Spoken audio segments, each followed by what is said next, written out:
Welcome back, YouTubers, to my channel of an everyday life of an Aspie. If you're following me right now, I'm Aspie. I'm all about creating mental health and awareness versus sharing my life stories with you all, taking you on a journey of what life is like with me, with Asperger's syndrome. I also go about giving some tips and advice on how to manage your everyday, mental health disorders, or just everyday, personal struggles of regardless what it may be, of your mental health versus your physical health and whatnot, as we know that we don't need to do it alone. I also give some pearls of wisdom versus basically some spread of knowledge and know-how just to uplift you all so that you can just, go on your merry way and actually, uplift yourself, hopefully, in the way of motivating you and inspiring you. I also hope to educate you all, regardless what topics it may come your way, as well, based on my experiences and just my knowledge and know-how, based on my training and just, what I've been through in my life. So it comes to my attention right now that, I'm trying to tidy up the last series of my Let's Talk Men's Health. These ones, basically, especially for the Men's Health Let's Talk series that I'm doing, I'm hoping that you've learnt something along the way, and hopefully within this that you'll take it on board and actually know the signs and symptoms regardless. And also basically this goes in hand about the same things about the disclaimer. If you see any signs and symptoms that is similar to what I share, regardless of what everyday health topic I talk about, seek professional help or seek medical advice, basically as in a second opinion based on some of these, if you're unsure about it, or for yourself or for your loved ones, so that you can get the help you need and the treatment that you may need to manage what is needed. So in all further ado, guys, before I run out of time, this one's all about drug addiction. So let's begin this. As we know, or should know, a drug addict is a person whose life is controlled by drugs. They live to use and use to live. Okay, what we need to know about here obviously is about the drug addiction. What is it? Many people may use drugs recreationally or to try something new, and in many cases causes it doesn't lead to the addiction or dependence that some people may end up doing. But a drug addict is someone who needs the drugs to function. Drug addiction, however, is defined as a disease where the need to take drugs is more important than any job, relationship, friendship or responsibility that they may have on them. A drug addict usually surrounds themselves with others that are also using drugs and avoids seeing people who don't. A drug addict will spend a lot of time and energy seeking out drugs, spending all their money to get the drugs, and will often lie or commit crimes to support the addiction. Addicts usually will often deny that they have a problem, justifying it as something to do to get through a bad patch that they're going through. Be it, like I said, that it could be that they've lost their job, they've lost their girlfriend, they've almost lost everything, and now they're just relying on this and telling themselves they could stop if they wanted to. Drug addicts have a terrible time trying to give up because their bodies and brain chemistry will change eventually as a result of drug taking, and so they experience many massive cravings and withdrawal symptoms when trying to cut back or give up. Technically speaking, drug abusers still have some ability to set some limits in their drug taking. However, their drug use is still self-destructive and dangerous to themselves and others around them. So much of the information on this page hopefully is relevant to them, and also to just help you guys out so that we can pitch in and help together.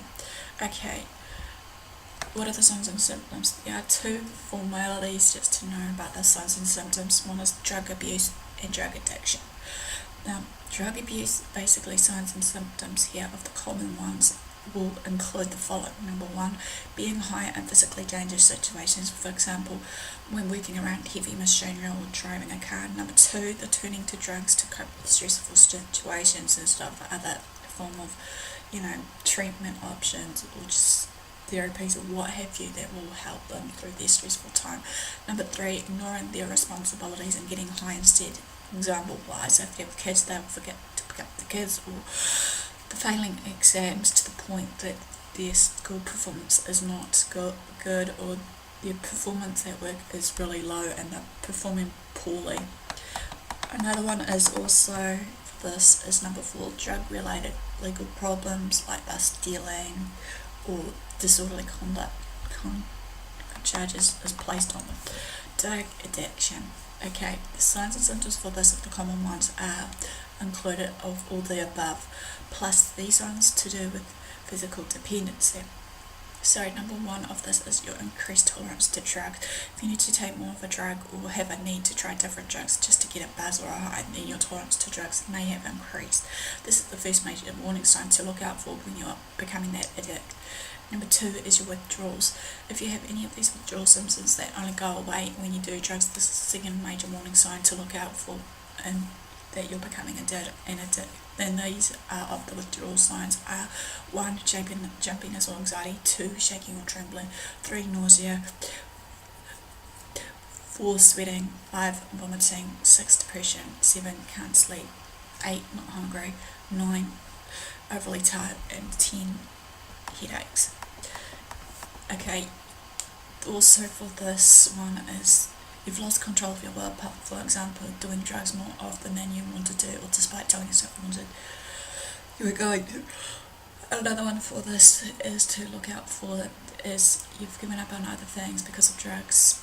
You lost your love and more power for your everyday hobbies and activities, as well as, hanging around with your family, friends, your work, your house, and your possessions. Drugs and getting drugs is the only main focus, obviously. If you're not high, you're thinking about getting high, and you panic if your drug supply is running low or you have none running in line in the house. Denial. This can be a real classic one. For example, lying about how often you do the drugs or downplaying the negative consequences of your drug taking. And another one to look out for is you keep doing drugs when you know it's ruining your life, however, and you don't care about the consequences. Example, spending all your pay on the drugs then it leads to you losing your family, friends, house, jobs, and whatnot. And then the last but not least, you want to quit, but you can't seem to quit because obviously the addiction is so strong, so to speak.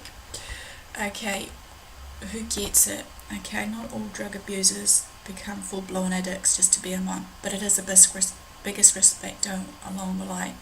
If you find drug taking is becoming a regular thing in your life, you don't say no to trying new drugs, that you spend a lot of time thinking about your next high, and you've thrown yourself with the friends or people with that influence on you who will take drugs, your risk of becoming an addict can be really high. It can affect anyone at any age, however, when this is happening. Number 2, drug addiction can be genetic. However, some families are predisposed to having addictive personalities through their genes and find it easier to become addicted to these substances such as your marijuana or alcohol or smoking. Number 3 is our friends' upbringing and social circles also play a part in determining how much and how often we do drugs. So we feel that we need to fit in, feel like peer pressure is coming on us, we feel that we need to be the top dog in the group, lead by example, thinking even though despite the dire consequences that will follow while we're taking these drugs, we think it's cool, we think we're smart and everything else. We're obviously likely to be introduced to new drugs and do drugs more often if that's what our friends and family do. Okay, last but not least, men usually who use drugs obviously do this to numb their feelings as a way of coping through loneliness, childhood trauma, stressful situations, or anxiety or depression are at risk of developing an addiction unless they seek the treatment they need for the underlying reasons for their drug taking.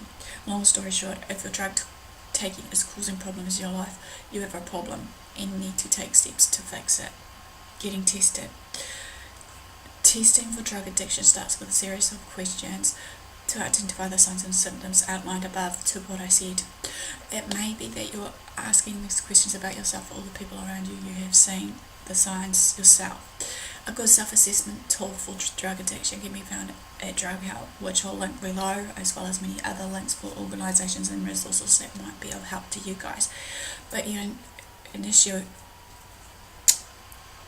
intuition is usually right. If you think you might have a problem, you probably do. Your treatment, basically, if you're in a debt, the only way to break the addiction is to stop doing drugs altogether. The decision to stop needs to come from you, and you almost only need to get help from professionals to help you see it through. Once you made the decision to stop doing drugs, talk to your doctor about it, and they can help you form a plan to give you the best chance of quitting and staying able to quit. Treatment plan options might include the following: medication to help your body to wean off all the physical dependency the drugs that you've been taking. Number 2, counselling or a support person to help stop a relapse. Number 3 is therapy or coaching to work through the hard emotions or situations that were causing you to drink or use drugs in the first place. There are a lot of support networks and agencies in New Zealand to provide you with the support you will need to get through. If you have a relapse, don't be yourself about it. Go back to your doctor or health professional and try again. Just keep trying. It may take a while, but it's worth it. If you simply making the changes for as long as you have the disease of addiction and committing to make a recovery. Seeking help for someone else. People who are addicted to drugs usually deny that they have a problem and are reluctant to seek the treatment. This is a very hard situation for the addict's family and loved ones because they often feel helpless. And if they won't admit they have a problem and get help, then someone close to them can organise an intervention. An intervention needs to be run in consultation with a drug counsellor or doctor. An intervention is a pre-planned meeting where family members, colleagues and friends confront the addict how their drug addiction is affecting everyone else's lives and ask them to accept the treatment that they need. To find out more about staging an intervention, contact your nearest community alcohol and drugs service. The contact details for the service in our area is through the Addictions Help Service directory in the phone book. Circulate that ends or the drug addiction. Please talk men's health. Give me the for support. Comment below if I missed anything, or just comment below to just help others, just to help what you asked to know how you overcome your addiction of this. Feel free to follow me on AspieAnswersAll with Twitter or Facebook. Feel free to subscribe to my channel if you haven't done so. Feel free to share these videos around to family and friends to educate them all. And all further ado, guys, do what you love what you do. Thanks for support, thanks for watching. Aspie signing out. I'll see you again.